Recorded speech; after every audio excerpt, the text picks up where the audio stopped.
दीपाली जगताप आणि आज मी तुम्हाला शिकवणार आहे व्यवसाय व्यवस्थापन 2 मधील प्रकरण 2 कर्मचारी भरती व प्रशिक्षण. मनुष्यबळ व्यवस्थापनात किंवा मनुष्यबळ व्यवस्थापन कार्यात कर्मचारी भरतीची प्रक्रिया खूप महत्त्वाची आहे. या प्रक्रियेमुळे योग्य वेळी, योग्य जागी, योग्य माणसाची नेमणूक केली जाते. व्यवसायातील उत्पादन प्रक्रियेत मनुष्यबळ हा घटक महत्त्वाचा असतो. हा घटक उत्पादनाच्या इतर घटकांना चालना देतो. त्यामुळे योग्य कर्मचाऱ्याची नेमणूक करण्याचे विविध मार्ग पाहून व्यवसायास अनुरूप मार्ग निवडला जातो. त्यात आपण बघूया कर्मचारी किंवा मनुष्यबळ भरतीच्या पद्धतीचे स्रोत. त्यात आपण पहिले बघूया कर्मचारी भरतीची व्याख्या. कार्यासाठी योग्य कामगारांचा शोध घेऊन विशिष्ट कार्यासाठी त्यांना प्रवृत्त करणे हा भरतीचा एक उद्देश असतो. त्यानंतर आपण बघूया कर्मचारी भरतीचा अर्थ. कर्मचारी भरती म्हणजे उद्योग व्यवसायासाठी आवश्यक असणाऱ्या कर्मचाऱ्यांची नेमणूक करणे होय. व्यवसाय स्थापनेसाठी, व्यवसाय विस्तारासाठी कर्मचारी भरती केली जाते. जुने कर्मचारी सोडून गेल्यानंतर त्यांच्या जागी नवीन कर्मचारी नेमणे म्हणजे कर्मचारी भरती होय. मनुष्यबळ हा उत्पादनाच्या प्रमुख घटकांपैकी एक असून तो अस्थिर असतो. त्यामुळे एकदा कर्मचारी भरती केल्यावरही ही प्रक्रिया पुन्हा पुन्हा करावी लागते. त्यानंतर आपण बघूया कर्मचारी भरतीचे प्रकार किंवा स्रोत. त्यात कर्मचारी भरतीचे 2 प्रकार पडतात. एक अंतर्गत प्रकार आणि दुसरे बहिर्गत प्रकार. अंतर्गत साधनांमध्ये किंवा अंतर्गत प्रकारांमध्येही काही प्रकार पडतात. त्यात पहिला प्रकार आहे बढती किंवा पदोन्नतीद्वारे भरती. त्यात आपण म्हणू शकतो ज्यावेळी व्यवसायात वरिष्ठ पातळीवर अधिकाऱ्यांची नियुक्ती करावयाची असते त्यावेळी उपलब्ध कनिष्ठ पातळीवरील योग्य कर्मचाऱ्याची नियुक्ती त्याला बढती देऊन केली जाते. त्यानंतर दुसरा प्रकार आहे कर्मचारी शिफारसीद्वारे भरती. व्यवसायात जे कर्मचारी काम करत असतात ते आपल्या नातेवाईक, मित्रमंडळ यांपैकी पात्र उमेदवाराची शिफारस करतात. व्यवसायात आवश्यक असेल, उमेदवार खरोखरच योग्य असेल तर अशा शिफारसीद्वारे भरती होते. जे कर्मचारी व्यवसायात काम करत असतील त्यांना व्यवसायातील मनुष्यबळाची गरज माहिती असते. त्यामुळे अशा शिफारसीद्वारे योग्य कर्मचारी मिळतो. याशिवाय कर्मचाऱ्यांच्या मनात मान राखला जाऊन तो कंपनीशी आणखी जोडला जातो. त्यामुळे औद्योगिक संबंधही सुधारतात. त्यानंतरचा प्रकार आहे तात्पुरत्या कर्मचाऱ्यांमधून भरती. त्यात कंपनीत किंवा व्यवसायात कामावर असताना दुसऱ्या एखाद्या कर्मचाऱ्याच्या, विशेषतः स्त्री कर्मचाऱ्याच्या तात्पुरत्या रजेच्या काळात तात्पुरती नेमणूक झालेल्या कर्मचाऱ्यांचाही काही वेळा कायमस्वरूपी भरती केली जाते. तात्पुरते काम करणाऱ्या कर्मचाऱ्यांचे काम कौशल्य लक्षात घेऊन अशी भरती केली जाते. त्यानंतरचा प्रकार आहे बदलीद्वारे भरती. बँकांसारख्या वित्तीय संस्थांमध्ये नवीन शाखा उघडल्यानंतर उपलब्ध कर्मचाऱ्यांपैकी कार्यक्षम अधिकाऱ्यास बदली करून नवीन ठिकाणी नियुक्त केले जाते. त्यानंतर भरतीच्या प्रकारांमध्ये दुसरा प्रकार बहिर्गत स्रोत किंवा बहिर्गत प्रकार. त्यात आपण बघूया पहिला प्रकार प्रत्यक्ष भरती. मोठ्या व्यवसायात कर्मचाऱ्यांची सतत बदली किंवा भरती होत असते. काही कंपन्यांमध्ये कंपनीच्या गेटसमोर कर्मचारी पाहिजेत अशा स्वरूपाची जाहिरात लावली जाते, तर काही कंपनीमध्ये वर्तमानपत्रातून जाहिरात देऊन रीतसर मुलाखत घेऊन भरती केली जाते. ही सर्वात लोकप्रिय, जास्त वापरली जाणारी पद्धती आहे. त्यानंतरची पद्धती आहे व्यवसाय संस्थांद्वारे भरती. त्यात आपण म्हणू शकतो नोकरी भरतीचे किंवा नोकर भरतीचे काम करण्यासाठी अनेक मध्यस्थ संस्था किंवा एजन्सीज काम करतात.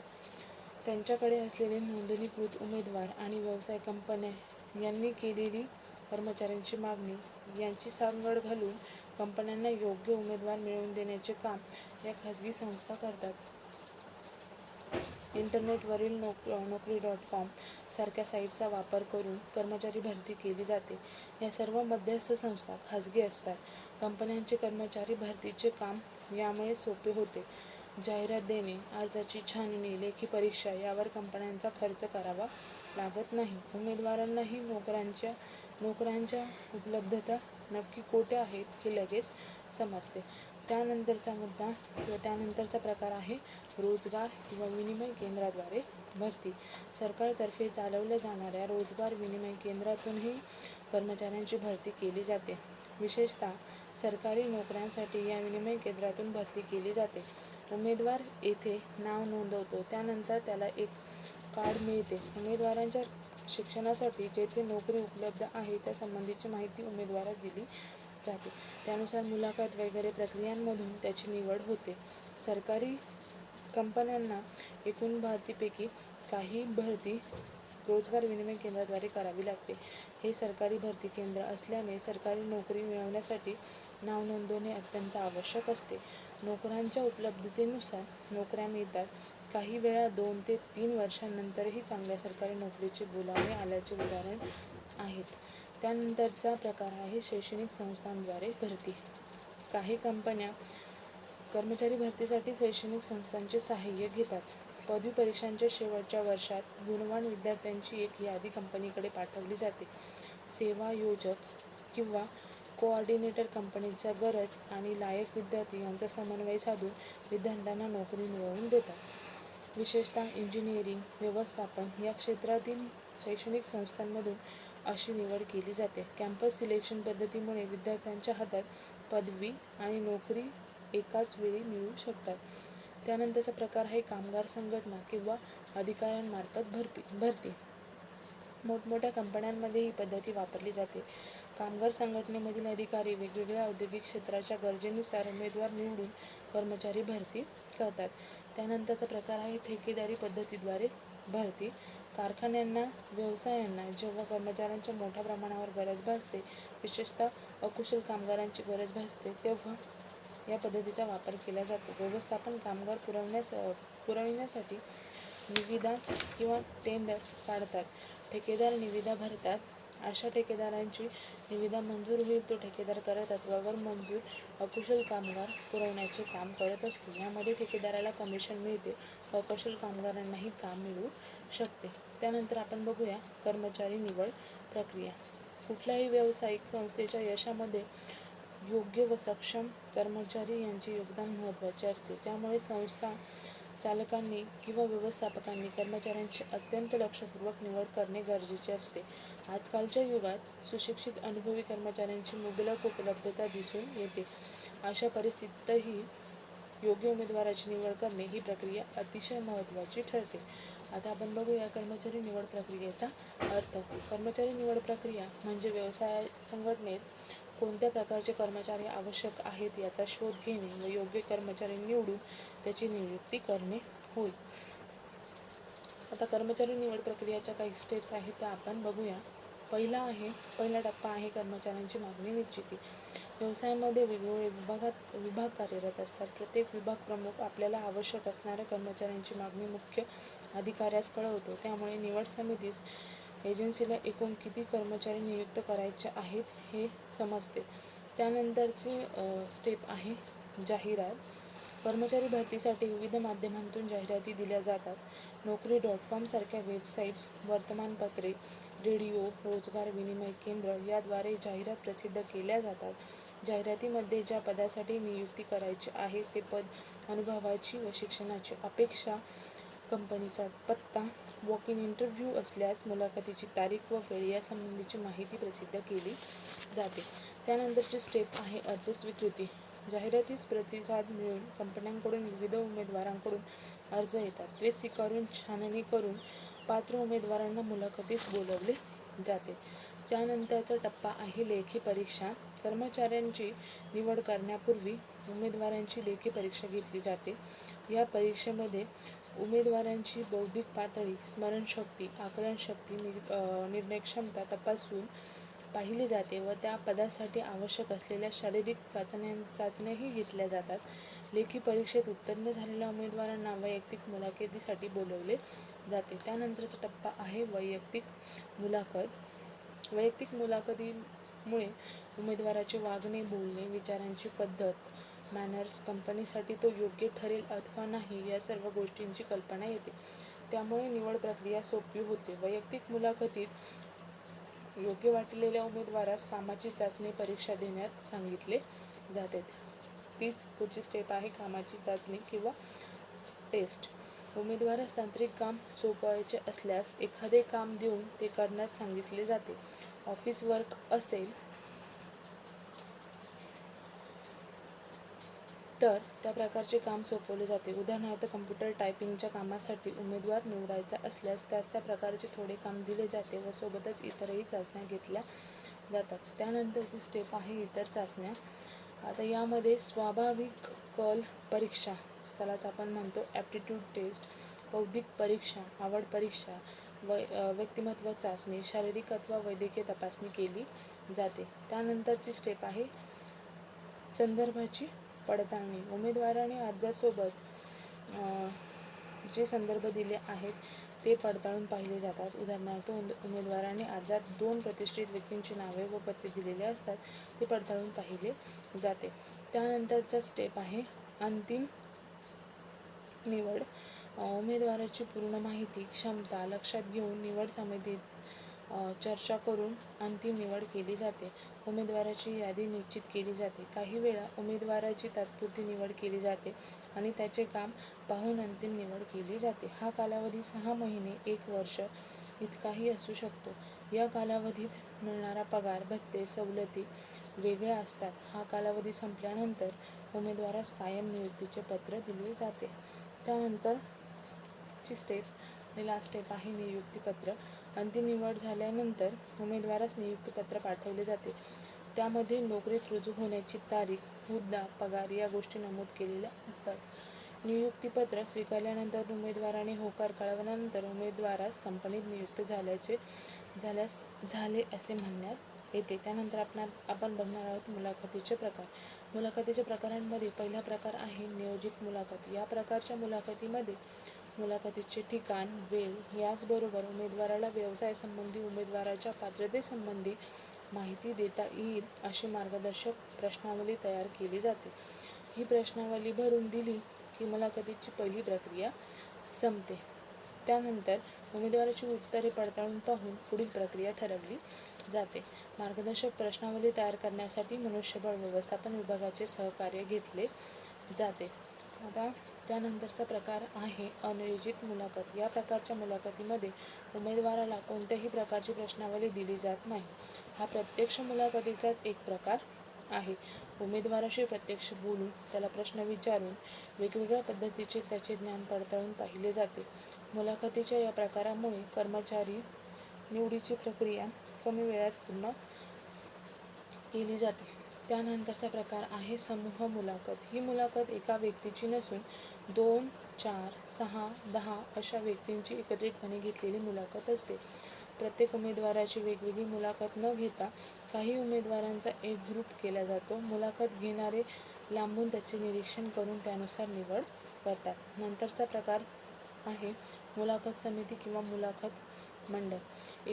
एक उमेदवार आणि मुलाखत घेणारे 3 ते 4 अधिकारी असे या मुलाखत पद्धतीचे स्वरूप असते.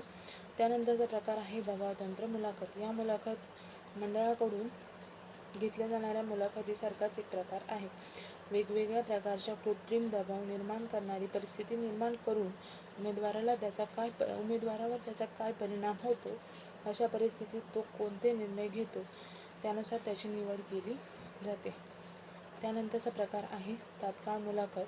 हा सध्याचा लोकप्रिय मुलाखत प्रकार आहे. ज्या दिवशी मुलाखत त्याच दिवशी किंवा 2-3 दिवसच आधी जाहिरात दिली जाते.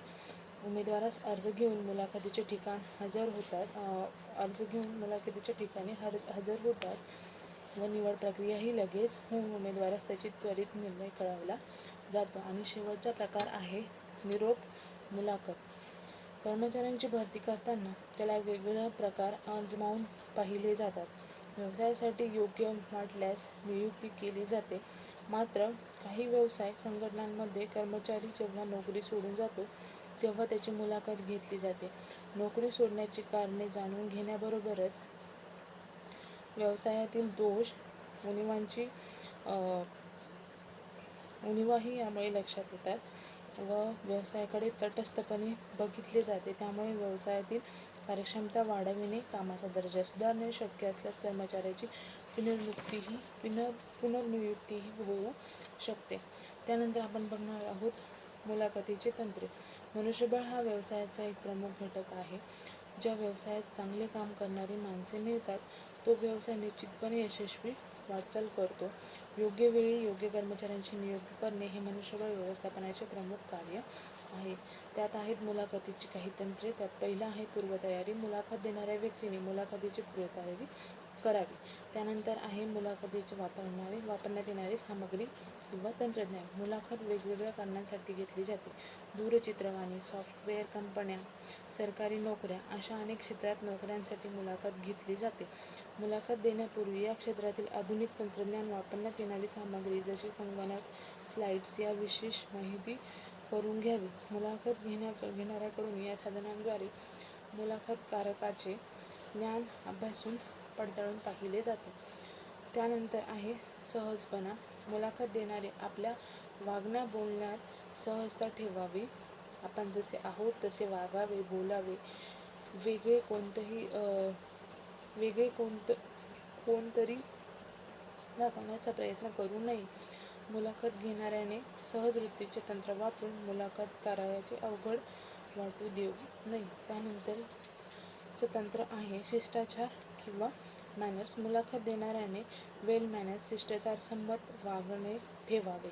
नंतर आपण बघूया आता मुलाखत, मानवी संसाधन विकास आणि प्रशिक्षणाची उद्दिष्टे व महत्त्व.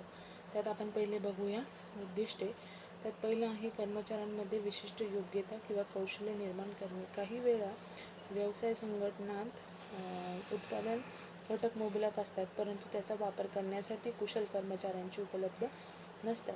उपलब्ध कर्मचाऱ्यांची कुशलता वाढवून कर्मचाऱ्यांना विशिष्ट कामासाठी तयार करणे हा प्रशिक्षणाचा प्रमुख हेतू असतो. उदाहरणार्थ, राष्ट्रीयकृत बँकांमध्ये CBS technology core banking solution हा इन्फोसिसने तयार केलेल्या सॉफ्टवेअरचा वापर करण्याचे ठरवल्यानंतर बँकेतील कर्मचारी व अधिकारी यांना प्रशिक्षण देऊन त्यांना ही सिस्टीम वापरण्यास योग्य व पात्र बनवण्यात आले. त्यानंतर दुसरं उद्दिष्ट आहे कर्मचाऱ्यांची निर्णय क्षमता वाढवणे. प्रशिक्षण दिल्यामुळे कर्मचाऱ्यांची गुणवत्ता वाढून निर्णय क्षमता वाढावी हा उद्देश असतो. त्यानंतरचा मुद्दा आहे उत्पादनाचा दर्जा वाढवणे. प्रशिक्षणाचा मुख्य हेतू वस्तू व सेवांचा दर्जेदार उत्पादन करणे हा असतो. त्यानंतरचा मुद्दा आहे चांगली ग्राहक सेवा. कर्मचाऱ्यांना प्रशिक्षण दिल्याने ते ग्राहकांना दर्जेदार सेवा देऊ शकतात. नंतरचा मुद्दा आहे बढतीसाठी प्रशिक्षण. बऱ्याच व्यवसाय संघटनांत कर्मचाऱ्यांची बढती मिळवण्यासाठी प्रशिक्षण दिले जाते. त्यामुळे कर्मचाऱ्यांना नवीन तंत्रज्ञान वापरून कामात सुधारणा करता येते. त्यानंतर 6वा मुद्दा आहे नंतरचा मुद्दा आहे बढतीसाठी प्रशिक्षण. बऱ्याच व्यवसाय संघटनांत कर्मचाऱ्यांना बढती मिळण्यासाठी प्रशिक्षण दिले जाते. त्यामुळे कर्मचाऱ्यांचे नवीन तंत्रज्ञान वापरून कामात सुधारणा करता येते. नंतरचा मुद्दा आहे विशिष्ट कामासाठी आवश्यक असणारे कौशल्य. काही विशिष्ट कामासाठी आवश्यक असणारे कौशल्य व्यक्तींमध्ये प्रशिक्षण देऊन दिले जाते. उदाहरणार्थ, जनगणनेच्या कामासाठी प्रगणक व पर्यवेक्षकांना प्रशिक्षण दिले जाते. त्यानंतरचा शेवटचा मुद्दा आहे भरतीपूर्व प्रशिक्षण. व्यवसाय संघटनेत एखाद्या कर्मचाऱ्यांची नियुक्ती केल्यानंतर भरतीपूर्व प्रशिक्षण गरजेचे ठरते. त्यामुळे कर्मचाऱ्यांचे ज्ञान केवळ पुस्तकी न राहता कर्मचारी नियुक्त झाल्याबरोबरच कामास सुरुवात करू शकतो. त्यानंतर आपण बघणार आहोत मानवी संसाधन विकास व प्रशिक्षणाचे महत्त्व. त्यात पहिला मुद्दा आहे कार्यक्षमतेत वाढ. कर्मचाऱ्यांची कार्यक्षमता वाढवण्यासाठी प्रशिक्षण महत्त्वाचे ठरते. कार्यक्षमता वाढल्यामुळे उत्पादनही किंवा उत्पादकताही वाढते. नंतरचा पॉईंट आहे स्पर्धांचा सामना. सध्याच्या स्पर्धांच्या युगात बाजारपेठेत तीव्र स्पर्धा निर्माण होत आहे. प्रशिक्षणामुळे बाजारपेठेतील स्पर्धेस यशस्वीपणे तोंड देता येते. त्यामुळे कर्मचारी सक्षमपणे स्पर्धेला सामोरे जाऊ शकतात. नंतरचा मुद्दा आहे कर्मचारी वेतनात सुधारणा. प्रशिक्षणामुळे कर्मचाऱ्यांची कार्यक्षमता वाढते. साहजिकच त्यांच्या वेतनात सुधारणा होते. वेतनवाढ, प्रमोशन यामुळे कर्मचाऱ्यांची नोकरी सोडून जाण्याचे प्रमाणही अत्यल्प होते.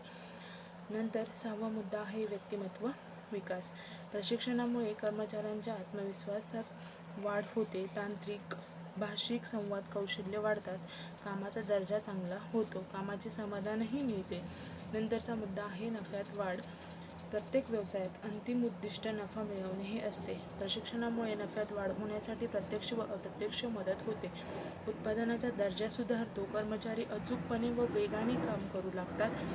त्यामुळे उत्पादनात संख्यात्मक वाढही होते. उत्पादनातील संख्याक्रम व गुणात्मक वाढीसाठी नफ्यामध्येही वाढ होते. नंतरचा मुद्दा आहे भविष्यातील गरजांचा अंदाज. प्रशिक्षण देत असताना व्यवसायातील सर्व विभागातील गरजांचा अंदाज येतो. त्यानुसार मार्गदर्शक तत्त्वे कार्यक्रम तयार करता येतात. आणि शेवटचा मुद्दा आहे व्यवसायाचे मूल्यमापन. प्रशिक्षण कार्यक्रम राबवताना व्यवसायातील त्रुटी लक्षात येतात. बलस्थानेही लक्षात येतात. त्याचा फायदा घेता येतो व व्यवसाय वृद्धीसाठी व्यवसायाचे मूल्यमापन आवश्यक ठरते. धन्यवाद.